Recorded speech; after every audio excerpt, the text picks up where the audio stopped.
ശാലിനി, ഈ കേരള പൊതുജനാരോഗ്യ നിയമം അതിൽ ഭേദഗതി വരുത്താനുള്ള സംസ്ഥാന സർക്കാരിന്റെ തീരുമാനം സംബന്ധിച്ച വാർത്തയാണ്. ഈ പകർച്ചവ്യാധികൾ ഉൾപ്പെടെ പടർന്നു പിടിക്കുന്ന ഒരു സാഹചര്യമുണ്ട്. ഡെങ്കിപ്പനി ഇത് കേൾക്കുമ്പോഴേ പേടിയാണ്.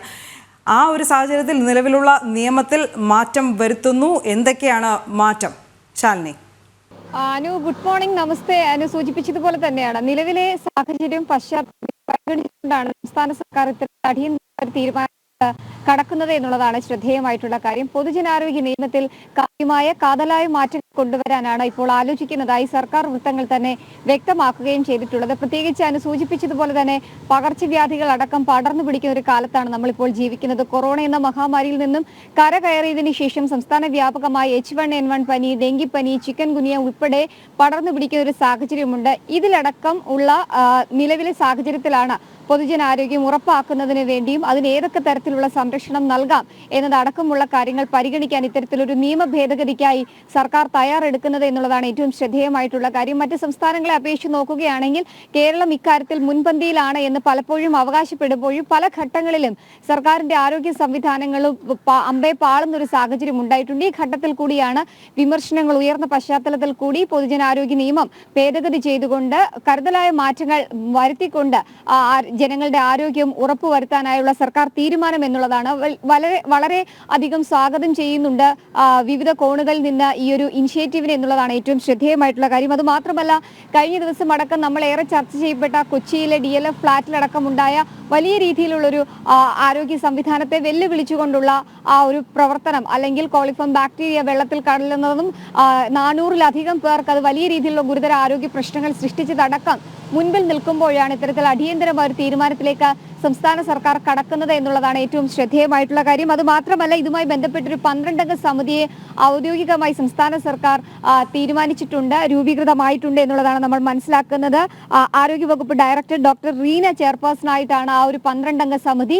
ഏതൊക്കെ തരത്തിലുള്ള കാതലായ മാറ്റങ്ങൾ കൊണ്ടുവരാം, ഏതൊക്കെ മേഖലയിലേക്കാണ് കൂടുതൽ ശ്രദ്ധ കേന്ദ്രീകരിക്കേണ്ടത് എന്നതടക്കമുള്ള കാര്യങ്ങൾ ഈ സമിതിയാണ് പരിശോധിക്കുന്നത്. അതിനുശേഷമായിരിക്കും അന്തിമമായ ഒരു തീരുമാനത്തിലേക്ക് സംസ്ഥാന സർക്കാർ കടക്കുക എന്നുള്ളതാണ് നമ്മൾ മനസ്സിലാക്കുന്നത്. എന്തായാലും ഈ ഒരു നിയമസഭാ സമ്മേളനം നടക്കുന്ന കാലത്ത് തന്നെ ഈ ഒരു നിയമവും വരാനുള്ള ഏറ്റവും വലിയ സാഹചര്യം തന്നെയാണ് നിലവിൽ കാണുന്നത് എന്നുള്ളതാണ് ഏറ്റവും ശ്രദ്ധേയമായിട്ടുള്ള കാര്യം. പ്രത്യേകിച്ച് ഈ മാലിന്യങ്ങൾ കൂമ്പാരമായി കൂടിക്കിടന്നും മാലിന്യങ്ങൾ പല ഓടകളിലും ഒക്കെ തന്നെ കെട്ടിക്കിടന്നും ഒക്കെ കൊതുക് പെരുകിയും ഒക്കെ തന്നെ വലിയ രീതിയിലുള്ള ആരോഗ്യ പ്രശ്നങ്ങളാണ് സംസ്ഥാനത്ത് റിപ്പോർട്ട് ചെയ്യുന്നത്. പ്രത്യേകിച്ച് മഴക്കാലമാണ്. മഴക്കാല പൂർവ്വ ശുചീകരണ പ്രവർത്തനങ്ങൾ സർക്കാർ തന്നെ അവതാളത്തിലാക്കി എന്നുള്ള വിമർശനം നിലനിൽക്കുന്ന സാഹചര്യത്തിൽ കൂടിയാണ് പൊതുജനങ്ങളുടെ ആരോഗ്യം ഉറപ്പാക്കണമെന്നുള്ള ആവശ്യം ഉയരുകയും ആ ആവശ്യത്തിൽ നിന്നുകൊണ്ട് ഇത്തരത്തിലൊരു അടിയന്തര തീരുമാനത്തിലേക്ക് സർക്കാർ എത്തുകയും ചെയ്യുക എന്നുള്ളതാണ് നമ്മൾ മനസ്സിലാക്കുന്നത്. പ്രത്യേകിച്ച് ജലം, മാലിന്യം, പകർച്ചവ്യാധികൾ, കൊതുക് നിവാരണം, ജീവിതശൈലി രോഗങ്ങളുടെ പ്രതിരോധം, ആന്റി മൈക്രോബിൻ റെസിസ്റ്റൻസ് എന്നിവയാണ് നിലവിലെ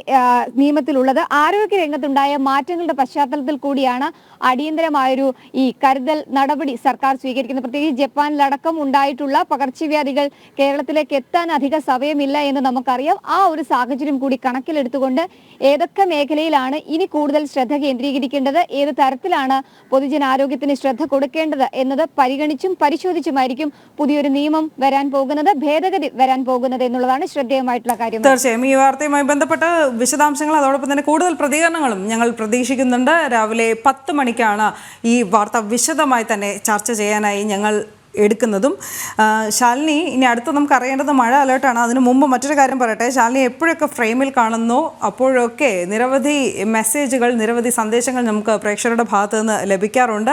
അതിൽ ഇന്ന് വന്നത് ശ്രീ അജിത് ഭാസ്കറുടെ വകയാണ്. ശാലിനി വളരെ വ്യക്തമായി റിപ്പോർട്ട് ചെയ്യുന്നു എന്നാണ് അദ്ദേഹം പറഞ്ഞിരിക്കുന്നത് കേട്ടോ. Thank you so much. മുന്നോട്ടുള്ള യാത്രകൾക്ക് ആവേശം പകരുന്നതാണ് ഇത്തരത്തിലുള്ള മെസ്സേജുകൾ എന്നുള്ളതാണ് ഏറ്റവും എടുത്തു പറയേണ്ടതാണ് ചേച്ചി. അതെ, തീർച്ചയായും. എന്തായാലും എല്ലാവരും ഇനി അരുണിനുള്ള ആശംസ നിലയ്ക്കുന്നില്ല. അരുണിലേക്ക് എത്തുമ്പോഴത്തേക്കും വീണ്ടും പറയാം. ഇനി മഴ മുന്നറിയിപ്പിനെ കുറിച്ചാണ് ശാലിനി നമുക്ക് അറിയേണ്ടത്. ഇന്ന് 4 ജില്ലകളിൽ ഓറഞ്ച് അലേർട്ട് ഉണ്ട്. നാളെ 3 ജില്ലകളിൽ റെഡ് അലേർട്ടാണ് നിലവിലുള്ളത്. ഇനി തലസ്ഥാനത്താകട്ടെ രാത്രിയൊക്കെ നല്ല ശക്തമായ മഴയായിരുന്നു പെയ്തത്. അതിൽ ഏറ്റവും ശ്രദ്ധേയമായിട്ടുള്ള കാര്യം തലസ്ഥാനത്ത് അതിശക്തമായ മഴയാണ്. പക്ഷെ ഇന്നലെ നിലവിൽ വന്നിട്ടുള്ള അലേർട്ടുകളിൽ കാര്യമായ മഴ മുന്നറിയിപ്പ് തിരുവനന്തപുരം ജില്ലയ്ക്ക് ഇല്ല എന്നുള്ളതാണ് അവരുടെ ടേബിളിലുള്ളത്. പക്ഷേ തിരുവനന്തപുരം ജില്ലയിൽ ചില മേഖലകളിൽ ഒറ്റപ്പെട്ട ഇടങ്ങളിൽ മഴ പെയ്യുമെന്നുള്ള മുന്നറിയിപ്പ് കൂടി നിലനിൽക്കുന്നുണ്ടായിരുന്നു. ഇപ്പോൾ നമ്മൾ മനസ്സിലാക്കുന്നത് അവരുടെ ഏറ്റവും ഒടുവിലത്തെ റിപ്പോർട്ട് പ്രകാരം 4 ജില്ലകൾക്ക്